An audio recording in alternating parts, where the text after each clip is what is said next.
Hello and welcome to the Dapper Sprig and Sandy's Tips. Today we're going to be talking about pins and pincushions. This right here is a pin, and what we use pins for is we use them to hold our pattern pieces onto our fabric, as you can see here. And one way that is easiest is I push in until I kind of feel the mat underneath, and then I pull it back a little bit and push it through, kind of all in one motion. You can put your hand underneath, just be careful not to poke yourself with a pin.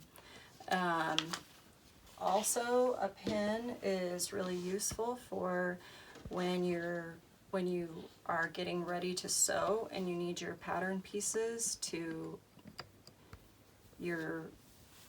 be held together.